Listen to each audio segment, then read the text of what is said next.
হবিগঞ্জ, সুনামগঞ্জ, ব্রাহ্মণবাড়িয়া ও কিশোরগঞ্জ জেলার মানুষের জন্য যোগাযোগের এক গুরুত্বপূর্ণ মাধ্যম হচ্ছে হবিগঞ্জ লাখাই নাসিরনগর সরাইল আঞ্চলিক মহাসড়ক। প্রতিদিন এই সড়ক দিয়ে চলাচল করে অর্ধ লক্ষাধিক যানবাহন ও কয়েক লাখ মানুষ। এই সড়কের উন্নয়ন হলে যেমন যাতায়াতের সময় ও খরচ কমবে, তেমনই কৃষি, শিল্প ও ব্যবসা বাণিজ্যে গতি আসবে। এই মহাসড়ক 4 জেলার মধ্যে অর্থনৈতিক সংযোগ স্থাপনের পাশাপাশি বিকল্প পথে ঢাকা, চট্টগ্রাম ও সিলেট বিভাগের সাথে কার্যকর যোগাযোগ তৈরি করবে, এমনটাই আশা ছিল এলাকাবাসীর। ইতোমধ্যেই সড়কটির নাসিরনগর সরাইল অংশে কাজ শুরু হয়েছে, কিন্তু হবিগঞ্জ লাখাই অংশকে প্রকল্প থেকে বাদ দেওয়ার প্রক্রিয়া শুরু হওয়ার খবর পাওয়া মাত্রই ক্ষোভে ফেটে পড়েছেন লাখাইবাসী। শনিবার দুপুরে হবিগঞ্জ প্রেস ক্লাবে এক সংবাদ সম্মেলনের আয়োজন করে প্রতিবাদ জানান স্থানীয়রা। এই সময় বক্তব্য দেন লাখাই উপজেলা বিএনপির সাধারণ সম্পাদক অ্যাডভোকেট শামসুল ইসলাম, প্রবীণ ব্যক্তিত্ব আব্দুল ওয়াদুদ তালুকদার আবদাল ও অ্যাডভোকেট আয়াতুল ইসলাম। তারা বলেন, প্রকল্পের যাবতীয় প্রক্রিয়া প্রায় শেষ, অথচ এখন এসে হবিগঞ্জ লাখাই অংশ বাদ দেওয়ার উদ্যোগ অত্যন্ত দুঃখজনক, এটা মানা যায় না। সংবাদ সম্মেলন শেষে জেলা প্রশাসকের কাছে একটি স্মারকলিপিও প্রদান করেন তারা। অ্যাডভোকেট শামসুল ইসলাম বলেন, বারবার হবিগঞ্জবাসীর সঙ্গে বিমাতাসুলভ আচরণ করা হচ্ছে, একের পর এক গুরুত্বপূর্ণ প্রকল্প বাতিল করা হচ্ছে, এটা আমরা মেনে নেব না।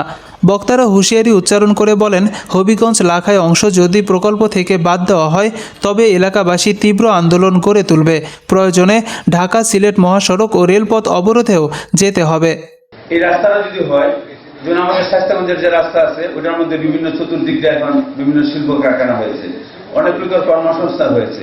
মানে এই রাস্তাটা যদি প্রশস্তভাবে যদি হয় তাহলে আমরা এই জায়গার মধ্যে আমাদেরও একটা এই শিল্প কারখানা গড়ে উঠবে। মানুষের একজন সচিব এটা নিয়ে ডিল করতেছেন,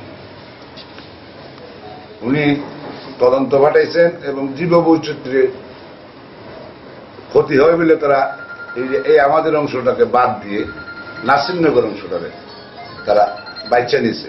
আমি বলতে চাই, নাসিরনগর তো যেরকম উপজেলা, তাদের অবকাঠামো যেরকম, আমাদের অবকাঠামো সেম, বরং নাসিরনগর লল্যান্ড, নাসিরনগর রাস্তা করতে বেশি খরচ হয়, আমাদের রাস্তা করতে কম খরচ হবে, আমাদের জমি জমাও কম দামে বিক্রি হয়। এতে জানি না কোন ইশারায় আমাদেরকে বাধ্য হচ্ছে। এছাড়া সুনামগঞ্জ ও কিশোরগঞ্জ জেলার কয়েকটি উপজেলার সাথে রাজধানী ঢাকার যাতায়াত সহজ করেছে। অর্ধ লক্ষাধিক যানবাহন ও কয়েক লাখ মানুষ দৈনিক এই সড়ক দিয়ে যাতায়াত করেন। 3 জেলার মধ্যে আর্থসামাজিক, কৃষি ও শিল্প সংশ্লিষ্ট যোগাযোগ অত্যন্ত গুরুত্বপূর্ণ। হবিগঞ্জের গ্যাস ভিত্তিক শিল্প ও হবিগঞ্জ, সুনামগঞ্জ, কিশোরগঞ্জ ও ব্রাহ্মণবাড়িয়া উৎপাদনশীল কৃষি অঞ্চল একে অপরের পরিপূরক।